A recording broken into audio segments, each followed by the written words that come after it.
If somebody admitted something to you and then they turned around and said that they didn't admit it, but you had video documentation to prove it, wouldn't that make them a liar? Well, Reggie the Rat Wright Jr. can't accept the fact that Tupac Shakur fired him. Now, he's trying to say that it didn't happen. That makes him a liar, untrustworthy, and uncredible. Let's get into some of this straight game. Life is like those cards. It's not what you dealt, but how you play it.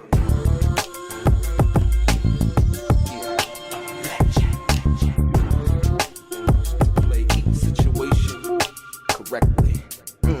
I remember they used to laugh at a brother. Welcome back, guys. Welcome back. It's your boy DELRAY, Richardson, platinum artist, platinum songwriter, Straight Game TV. Thank you for tuning in. I appreciate your time. Thank you for tuning in once again. Do me a favor, hit the thumbs up button. Subscribe to the channel if you have not already. And like I always say, if you want to be one of the first people notified when I drop some of this straight game, please do me a favor and click on what appears to be that little bell notification. I'm gonna get right into it. Ladies and gentlemen, Reggie the Rat Wright Jr. feels the need to keep calling me names, right?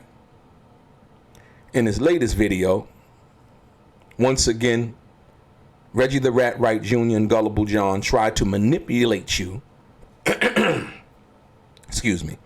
tried to manipulate you into believing that somehow Reggie the Rat Wright Jr.'s security guards allegedly running behind the Afeni Shakur in the video that they used was evidence that Tupac Shakur did not fire him.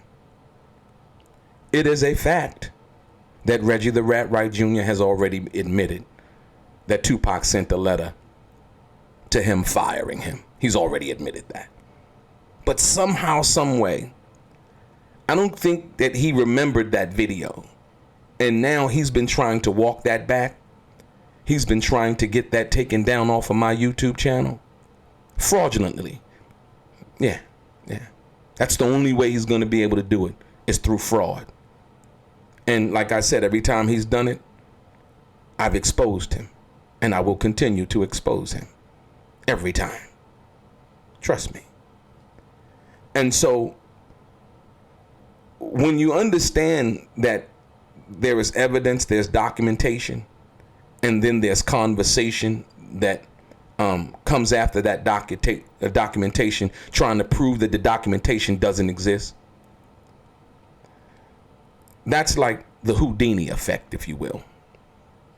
Somebody trying to convince you that your nose ain't on your face, that your eyes cannot see, that your lips and tongue and taste buds do not taste, right? When you understand that, you're going to understand this. The fact of the matter is, Tupac fired Reggie the Rat Wright Jr. That is a documented fact. The fact is, Suge Knight said that Reggie the Rat Wright Jr. pulled the security off of Tupac that night. Suge said it out of his mouth, right? We didn't ask Suge to say that. We didn't try to coerce Suge to say that. He was saying that in a prison conversation, right? He copped to that. So the pulling the security off of Tupac was blatant, outright negligence, if you will. Negligence along with, just outright blatant disregard for Tupac's safety, if you will, right? And so then Suge Knight goes in to say that he asked Reggie to send 5 security guards. Well, we didn't ask Suge Knight to come out and say that. This is something that he said in a casual conversation over a prison conversation over the phone that we were not supposed to hear. You understand what I'm saying?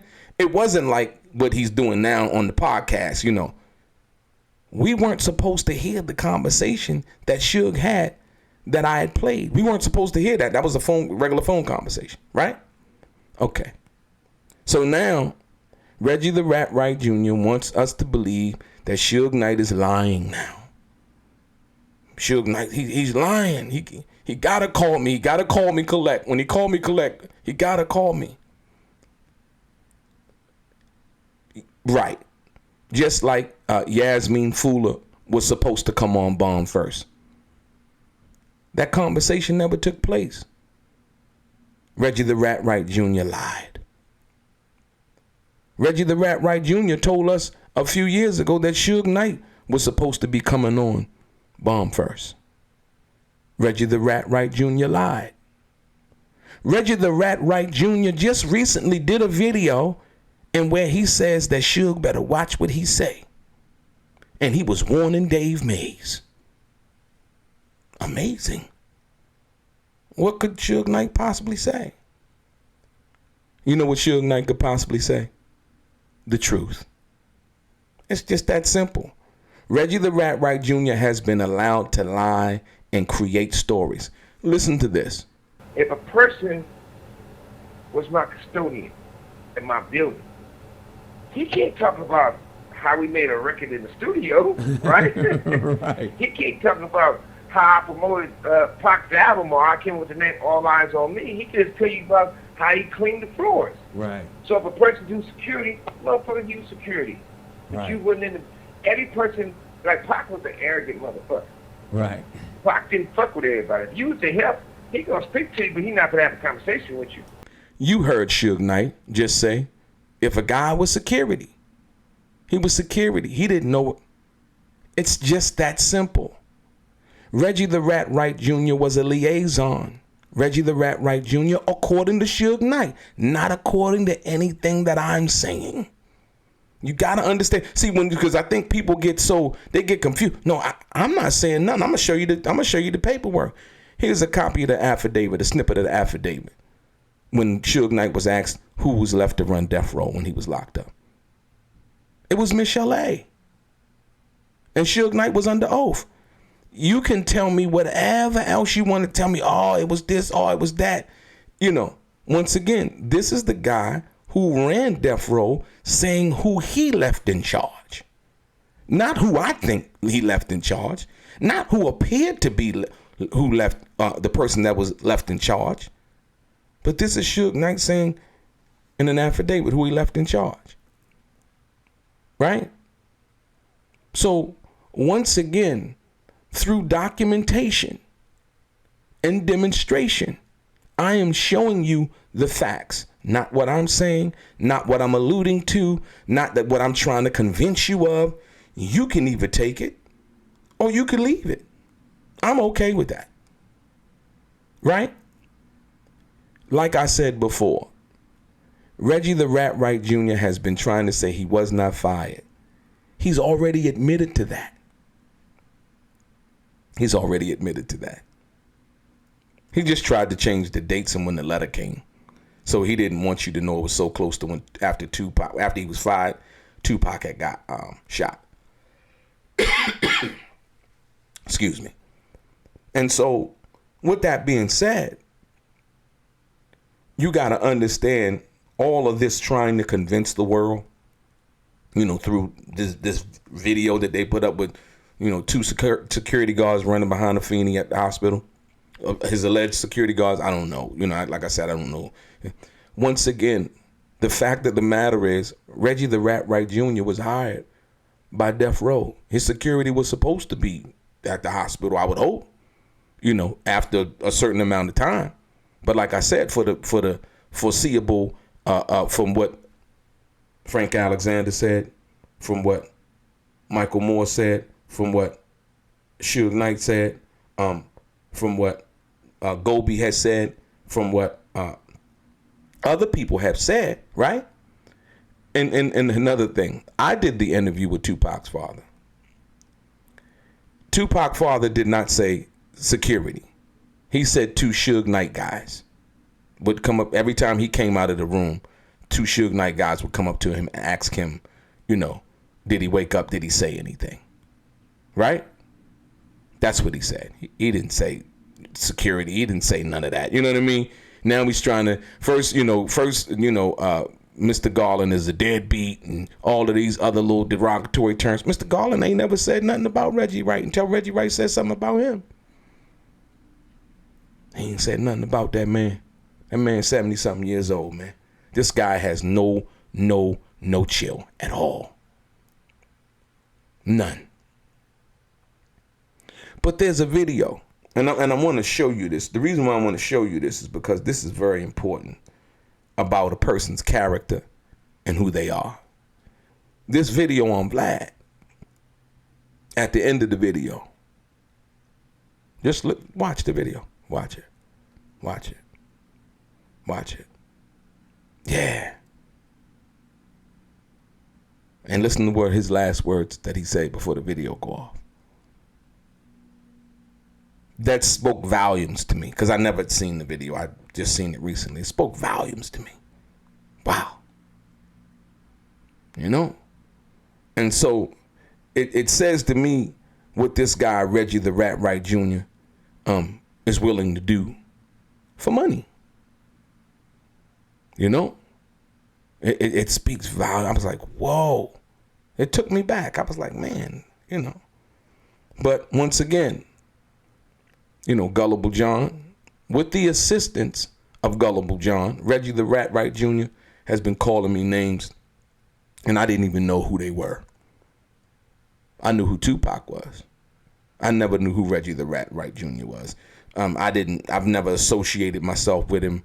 I've probably been in the same rooms as he was, back in the day, and didn't really know who he was, didn't really care to know who he was, to be perfectly honest with you, from that perspective. And that's a possibility. That's not an absolute certain, right? And with that being said, Reggie has been calling me names. He tried to call me gay. He tried to call me the groupie. He tried to call me choir boy. He called me a bunch of names, right? It doesn't bother me, man. You know what I mean? I'm a man first, you know? And I know what I represent on a daily basis, right? Yeah. But guess what? It's not going to work. It's not going to work. It hasn't worked, and it's not going to work.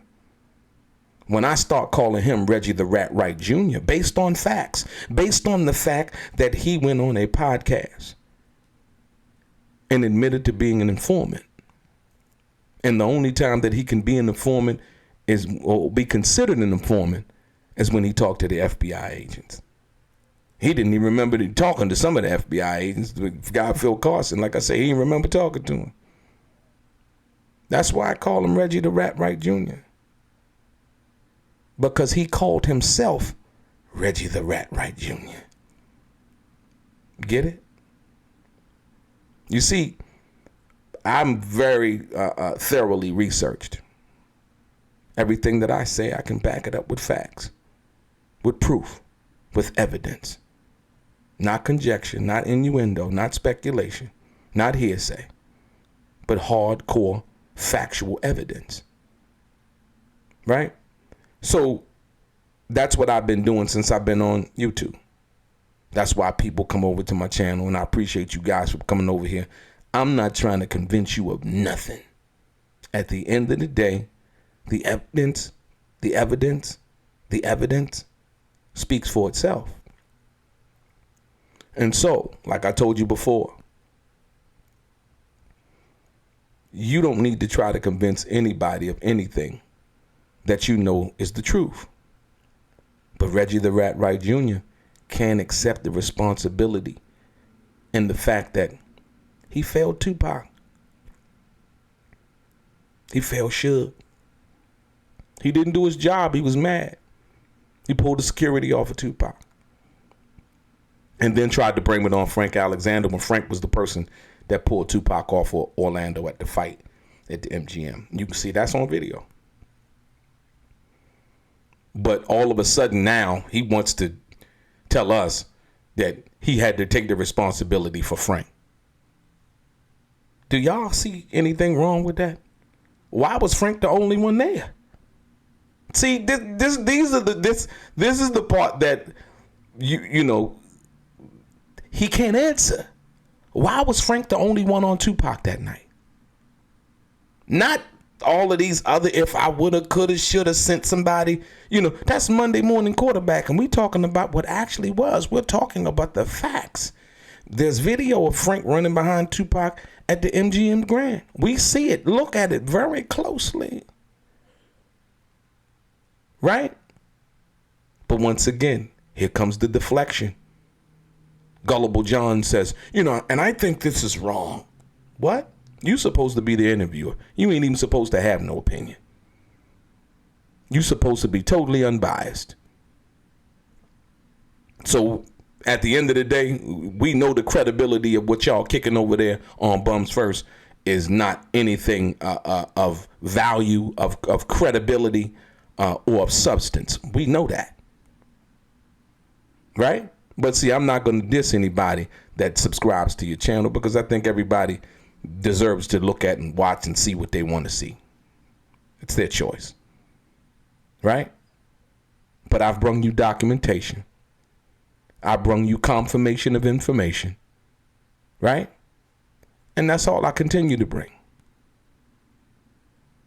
Your boy DELRAY, straight gang.